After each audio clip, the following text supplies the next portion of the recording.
Britain में संसदीय शासन प्रणाली के दोषों के संदर्भ में गत व्याख्यान में मैंने आपको कुछ बिंदु स्पष्ट किए थे।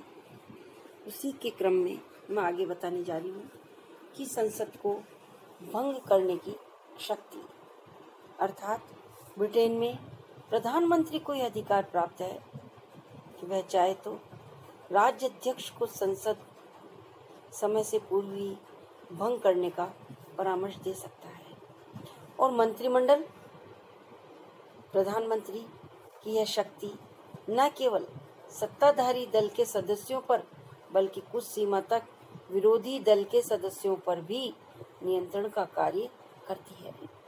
संसद का कोई भी सदस्य भविष्य के चुनाव में अपनी विजय के प्रति आश्वस्त नहीं होता है।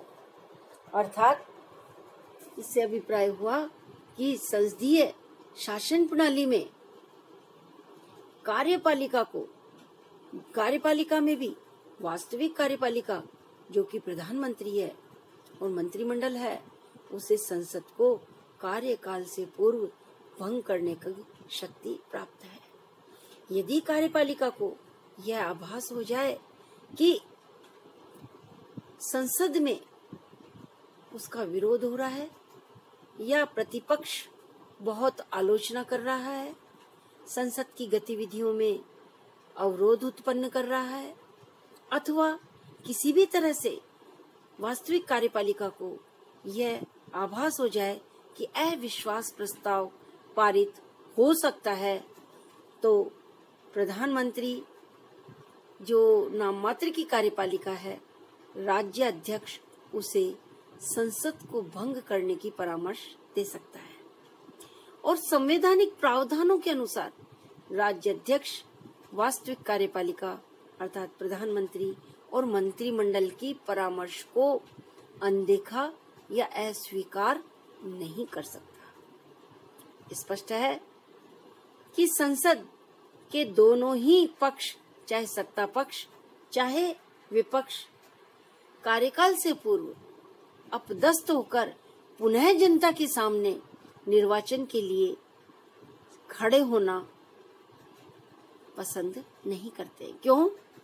कि दोबारा चुनकर जीत हासिल करने की जो दावेदारी है वो हमेशा संदिग्ध रहती है और जनता के सामने भी यह प्रश्न खड़ा हो जाता है कि जिन प्रतिनिधियों को हमने चुनकर व्यवस्थापिका में संसद में भेजा, आखिर ऐसी कौन सी गलती हो गई कि कार्यकाल से पूर्व ही संसद को भंग करना पड़ा।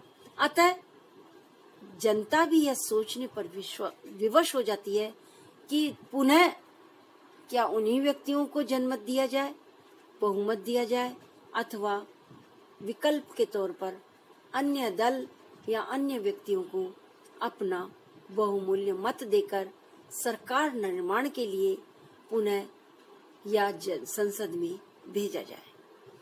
तो इस प्रकार संसद को भंग करने की शक्ति कार्यपालिका को और भी अधिक शक्तिशाली बना देती है, जिसके परिणाम स्वरूप वास्तविक कार्यपालिका की संसद में आलोचना या अविश्वास प्रस्ताव पारित होना एक तरह से औपचारिकता रह जाता है। व्यवहारिक पहलू कुछ और ही साबित होता है। इसी प्रकार निर्बल एवं अस्थिर शासन अर्थात ब्रिटेन में संसदीय व्यवस्था में वास्तविक कार्यपालिका का जीवन व्यवस्थापिका की इच्छा पर निर्भर होने से प्रशासन संबंधित अनिश्चितता सदैव बनी रहती है। यदि विधानमंडल में किसी एक राजनीतिक दल का बहुमत नहीं होता है, तो ऐसी स्थिति में संयुक्त मंत्रिमंडल का निर्माण करना पड़ता है और संयुक्त मंत्रिमंडल स्वभाव से अत्यधिक निर्बल और अस्थिर पाए जाते हैं। सामान्य परिस्थितियों में भी मंत्रिमंडल अनिश्चितता के कारण सुदृढ़ एवं दीर्घकालीन योजनाएं बनाकर उन्हें क्रियान्वित नहीं कर पाता है।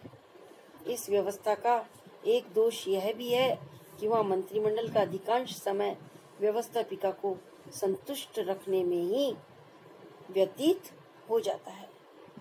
अर्थात संसदात्मक शासन प्रणाली में जहां एक ओर व्यवस्थापिका और कार्यपालिका बहुमत के कारण घनिष्ठ रूप से संबंधित रहती हैं, दोनों में सामंजस्य बना रहता है, वहीं दूसरी ओर जब यदि स्पष्ट बहुमत ना मिले तो बहुमत लाने के लिए कुछ दलों का संयुक्त होना अनिवार्य हो जाता है, जो कि सैद्धांतिक तौर पर तो वो एक मत नहीं होते हैं, सबके राजनीतिक विचारधाराएं पृथक पृथक होती हैं, किंतु सरकार निर्माण के वक्त वो सभी संयुक्त होते हैं और जब सरकार का निर्माण हो जाता है तो पुनः उनके राजनीतिक मतभेद उत्पन्न होने लगते हैं, जिसके कारण अनेक बार सरकार अपना कार्यकाल पूरा नहीं कर पाती है। अतः अस्थिर शासन की संभावना बनी रहती है और दूसरी ओर सरकार भी अपने जनता के हित में कठोर निर्णय नहीं ले पाती। क्यों? राजनीतिक विचारधाराओं में भिन्नता होती है। अतः सरकार के कार्यकाल को बचाने के लिए सभी को संतुष्ट करने की कार्यवाही अधिक रहती है, न कि जनता की इच्छाओं को पूरा करने के लिए। तो यह एक प्रकार से संसदीय शासन प्रणाली का अवगुण माना जाता है। तीसरा अवगुण है शक्तिशाली और नौकरशाही का प्रादुर्भाव। अर्थात ब्रिटेन में संसदीय शासन व्यवस्था में वास्तविक कार्यपालिका का जीवन व्यवस्थापिका की इच्छा पर तो निर्भर होता ही है, लेकिन मंत्रिमंडल के सदस्यों का चयन उनकी योग्यता और प्रशासनिक अनुभव के बजाय राजनीतिक आधारों पर किया जाता है। मंत्रीगण प्राय प्रशासनिक जटिलताओं में नौसिखिए होते हैं। उन्हें अपने विभाग और मंत्रालय के कार्यों की विशेष जानकारी नहीं होती है। यदि उन्हें अपने विभाग के विषयों की जानकारी है भी तो वे अपने राजनीतिक दल की गतिविधियों, सामाजिक कार्यों, अपने मतदाताओं को प्रसन्न रखने आदि कार्यों में इतने व्यस्त रहते हैं कि विभाग के कुशल प्रशासन के लिए समुचित समय नहीं निकाल पाते। इसका परिणाम यह होता है कि मंत्रियों को सदैव नौकरशाही पर निर्भर रहना पड़ता है। फलस्वरूप ब्रिटेन और भारत आदि देशों में शक्तिशाली नौकरशाही का प्रादुर्भाव हुआ है। ठीक इसी प्रकार एक अवगुण और है आपात स्थिति में अनुपयुक्तता। अर्थात संघीय शासन प्रणाली का स्वभाव ही कुछ ऐसा है कि उसमें किसी भी विषय पर निर्णय लेने से पूर्व समुचित वाद विवाद और विचार विमर्श के फलस्वरूप सहमति तक पहुंचा जाता है। इस प्रक्रिया में निर्णय लेने में अत्यंत विलंब होना स्वाभाविक है, लेकिन यदि कभी आपात स्थिति में अनेक निर्णय शीघ्र लेकर उन्हें अविलंब क्रियान्वित करने की नितांत आवश्यकता होती है, लेकिन ब्रिटेन जैसे देश में जहाँ संसदात्मक शासन है, संकट के समय सुदृढ़, शीघ्र एवं निश्चित निर्णय कर पाना कठिन हो जाता है।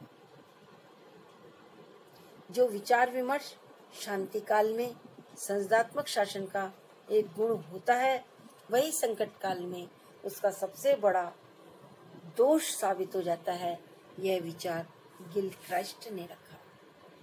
इस प्रकार संघीय शासन प्रणाली के अवगुणों के अंतर्गत कार्यपालिका की शक्ति में अत्यधिक वृद्धि होना, मिलीजुली सरकार के निर्माण के समय सरकार का अस्थिर होना, कठोर निर्णय लेने में राजनीतिक भिन्नता, जब मिलीजुली सरकार में आ जाती है तो निर्बल सरकार साबित होना, साथ ही साथ दलीय व्यवस्था होने के कारण जो व्यवस्थापिका में निर्वाचित सदन है वो राजनीतिक दल के माध्यम से जीत कर आते हैं और वही सदस्य सरकार निर्माण में जाते हैं, तो उन्हें राजनीतिक जीवन में राजनीतिक कार्यों का तो अनुभव होता है, किंतु प्रशासनिक जटिलताओं में का अनुभव नहीं होता है।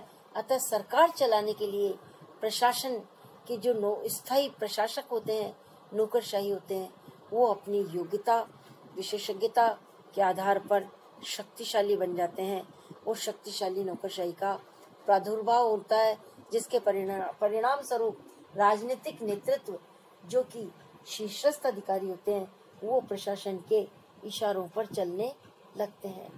अतः एक तरह से जनता के निर्वाचित व्यक्ति प्रशासन में अयोग्य साबित होने लगते हैं। ठीक इसी प्रकार आपात स्थिति में, आपातकाल में जहाँ शीघ्र और सुदृढ़ निर्णय लेने हों, तो संस्थात्मक शासन व्यवस्था में एक निश्चित प्रक्रिया के दौर से गुजर कर ही निर्णय अपने अंतिम चरण तक पहुंचता है। वह एक आपात स्थिति में निर्णय लेने के लिए संस्थात्मक शासन व्यवस्था अनुपयुक्त साबित हो जाती है।